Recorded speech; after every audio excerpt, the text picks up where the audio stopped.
Dernière minute. Une offre astronomique de 95 millions d'euros est sur le point de tout faire basculer pour le successeur tant attendu de Gonçalo Ramos au PSG. Pendant que le club active un plan de vente historique à 300 millions d'euros impliquant la pépite Ibrahim Mbaye, Achraf Hakimi se retrouve au cœur d'une violente tempête médiatique. Restez jusqu'à la fin. On va tout détailler maintenant. Salut à tous les Parisiens. Abonnez-vous si c'est votre première fois ici et activez la cloche des notifications pour ne rien rater de l'actualité mercato du club de la capitale. Lâchez un gros like pour soutenir le travail. Merci beaucoup. Commençons par le Paris Saint-Germain, qui est entré dans une phase de transformation radicale.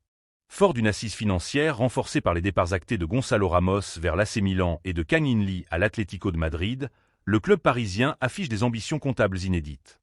Selon les révélations du quotidien L'Équipe, les dirigeants franciliens se sont fixés un objectif financier colossal. Générer pas moins de 300 millions d'euros grâce aux ventes d'ici la clôture du mercato estival le 1er septembre. Une manœuvre d'envergure qui vise à donner à Luis Enrique une marge de manœuvre totale pour reconstruire son effectif tout en respectant les impératifs économiques du club. Au cœur de cette stratégie se trouve la gestion des actifs les plus précieux. Si Bradley Barcola reste, par la volonté de la direction, un élément jugé intransférable, le club n'hésite pas à afficher une valorisation dissuasive de 150 millions d'euros pour calmer les ardeurs des cadors anglais, comme Arsenal et Liverpool, qui ne cachent pas leur intérêt pour l'ailier français. La philosophie est claire, chaque joueur a un prix, et l'objectif est d'optimiser chaque départ pour financer des profils à fort potentiel, notamment Magna Kliouche et Yann Diomandé, deux dossiers qui sont aujourd'hui les priorités absolues du board parisien. C'est dans ce contexte que le dossier Ibrahim Mbaye devient le point focal de l'attention des observateurs. Le jeune prodige, dont le talent pur a séduit le staff technique, se retrouve désormais au centre des convoitises de l'autre côté de la Manche. Ayant récemment rejoint une agence de représentation basée au Royaume-Uni, Mbaye ne cache plus son envie de découvrir le championnat anglais. Une stratégie qui a immédiatement trouvé un écho auprès de clubs comme Manchester City et Aston Villa. Selon les informations recueillies par la presse française, le Paris Saint-Germain, loin de bloquer le joueur, se montre ouvert à la discussion, mais exige une contrepartie financière à la hauteur de son potentiel. En interne, la direction parisienne valorise Ibrahim Mbaye entre 40 et 50 millions d'euros. Un montant ambitieux pour un joueur de son âge, mais qui reflète la confiance placée en lui par le staff technique. Cette volonté de monétiser les éléments à forte valeur marchande s'inscrit dans une restructuration plus globale du secteur offensif. Le départ de Randal Kolo Muani est également activement espéré par les décideurs parisiens, qui attendent une indemnité de transfert avoisinant les 40 millions d'euros. Cette grande lessive est le moteur de la nouvelle politique sportive du club, qui cherche à concilier des résultats sportifs immédiats et une gestion financière rigoureuse. La puissance de frappe du Paris Saint-Germain sur le marché des transferts est plus que jamais scrutée. Avec des dossiers comme ceux d'Akliouche et de Diomandé qui avancent parallèlement, la direction doit jongler entre les exigences des clubs vendeurs, souvent gourmands lorsqu'il s'agit de traiter avec un club comme le PSG, et la nécessité de vendre pour équilibrer les comptes. La Premier League, par sa capacité financière supérieure, joue un rôle clé dans ce mercato parisien. Que ce soit pour Ibrahim Mbaye ou pour d'autres éléments, la capacité du PSG à négocier des prix de vente élevés auprès des clubs anglais déterminera la réussite du recrutement estival. Chaque mouvement est calculé, chaque euro est investi dans le but de maintenir le club au sommet du football européen, après une saison marquée par une résilience exceptionnelle et un triomphe continental confirmé. Le feuilleton ne fait que débuter, et le PSG semble plus que jamais déterminé à imposer ses conditions dans cette jungle du marché des transferts. Passons au cas d'Achraf Hakimi. Le Paris Saint-Germain voit son pilier défensif revenir au centre d'une tempête médiatique après la fin du parcours du Maroc lors de la Coupe du Monde 2026. Alors qu'il est l'un des latéraux les mieux payés de la planète football, avec un salaire annuel estimé à environ 14 millions d'euros au sein du club de la capitale et une valeur marchande qui oscille autour des 60 à 65 millions d'euros sur le marché des transferts, sa prestation lors du match décisif contre la France a laissé un goût amer aux observateurs et aux supporters marocains. La mission était pourtant claire pour le capitaine des Lions de l'Atlas: cadenasser son couloir droit tout en apportant ce surplus offensif qui fait de lui l'un des défenseurs les plus redoutés d'Europe. Cependant, la réalité du terrain a été tout autre. Face à une équipe de France articulée autour de sa puissance collective, le joueur parisien a peiné à trouver son rythme. La presse marocaine, exigeante envers son leader, a été sans concession.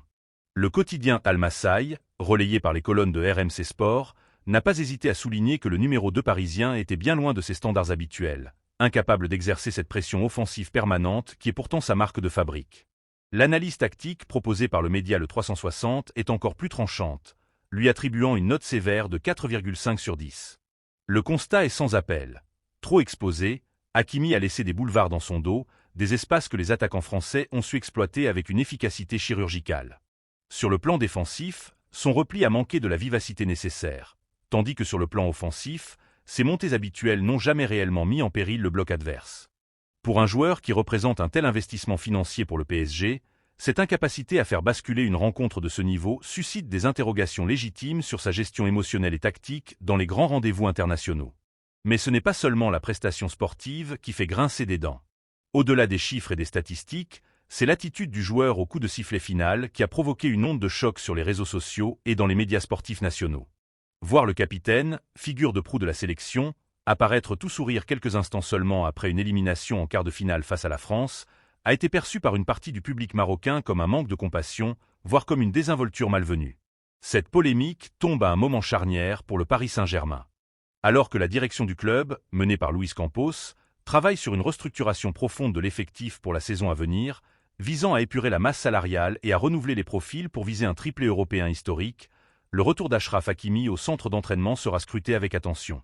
Le PSG, qui valorise l'exigence et le professionnalisme absolu, attendra de son latéral droit qu'il tourne rapidement la page de cette Coupe du Monde pour se concentrer sur les objectifs colossaux du club.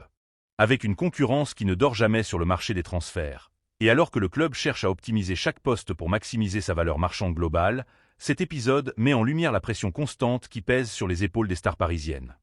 Le défi pour Hakimi est désormais de transformer cette frustration en performance pure pour prouver que, malgré les critiques, il demeure l'un des meilleurs éléments mondiaux à son poste, capable de justifier chaque euro de son salaire par une régularité exemplaire sous le maillot parisien. Avant de passer au dossier le plus brûlant, je veux voir combien d'entre vous sont encore là. Lâchez un énorme pouce bleu sur cette vidéo.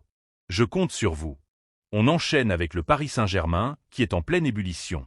Après avoir conquis une seconde Ligue des champions consécutive, prouvant sa domination absolue sur la scène européenne, le club de la capitale ne compte pas s'endormir sur ses lauriers. Sous l'impulsion de Luis Enrique, le chantier est colossal pour la saison 2026 à 2027. Le départ de Gonçalo Ramos vers l'AC Milan, acté après une saison pleine, a libéré une place de choix en attaque, forçant la direction parisienne à activer des leviers stratégiques pour dénicher un profil capable d'évoluer au plus haut niveau. La priorité absolue semble se nommer Elie Junior Kroupi. Le crack de 20 ans, devenu une véritable institution à Bournemouth, est aujourd'hui valorisé à 70 millions d'euros selon les dernières estimations de Transfermarkt. Toutefois, la concurrence est féroce. Selon les indiscrétions relayées par The Hamtok, Tottenham est entré dans la danse avec une agressivité rare, préparant une offre majeure pour souffler la pépite tricolore sous le nez des Parisiens. Bournemouth, conscient de la valeur marchande exponentielle de son joyau, ne compte pas brader son attaquant et réclamerait une somme avoisinant les 95 millions d'euros pour ouvrir la porte à un départ. Ce montant, bien que massif, illustre le statut d'international espoir français de Kroupi et son importance capitale dans l'effectif des chéris. Face à cette surenchère financière, la direction parisienne, sous la houlette de Luis Campos, ne met pas tous ses œufs dans le même panier. En parallèle de ce dossier brûlant, le PSG multiplie les pistes pour muscler son effectif. Les négociations pour Magna Kliouch sont à un stade avancé. Si l'AS Monaco, selon les informations de l'équipe, se montre coriace et a déjà repoussé plusieurs offres, le joueur a de son côté fait savoir à son entourage qu'il donnait sa priorité absolue à un projet dans la capitale, séduit par la perspective de travailler sous les ordres de Luis Enrique. Un accord contractuel de temps de 5 ans aurait même déjà été évoqué en coulisses, signe que les deux parties souhaitent ardemment conclure ce mariage. Le mercato parisien ne s'arrête pas là. Les Rouges et Bleus avancent également sur d'autres dossiers, notamment pour densifier le cœur du jeu, avec des avancées notables dans les discussions pour Yann Diomandé, dont le profil athlétique et technique séduit particulièrement le staff parisien. Avec l'objectif de dégager au moins 300 millions d'euros par la vente de certains joueurs excédentaires, comme le rapportent plusieurs médias spécialisés, le PSG se donne les moyens de ses ambitions.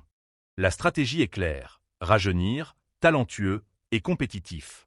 Alors que la Coupe du Monde 2026 bat son plein et met en lumière les performances des joueurs parisiens, les dirigeants cherchent l'équilibre parfait entre une gestion financière rigoureuse et une compétitivité qui doit rester intacte pour viser un triplé historique sur la scène européenne. Le dossier Kroupi, symbole de cette bataille contre les géants de Premier League, sera le véritable thermomètre de la puissance de frappe du PSG cet été. Entre les exigences des clubs vendeurs, la volonté des joueurs et les manœuvres de coulisses, le mercato parisien s'annonce, une fois de plus, comme l'un des plus suivis de la planète football. Les prochains jours seront cruciaux pour voir si les promesses se transformeront en signatures officielles. Ton commentaire est très important pour nous. Dites dans les commentaires si le PSG doit absolument débourser les 95 millions d'euros réclamés par Bournemouth pour recruter Eli Junior Kroupi afin de remplacer Gonçalo Ramos, ou s'il est préférable de se tourner vers d'autres cibles offensives cet été. N'oubliez pas de vous abonner à la chaîne pour suivre en exclusivité toute l'actualité mercato des Parisiens, de liker et de partager la vidéo pour soutenir la chaîne. Merci beaucoup.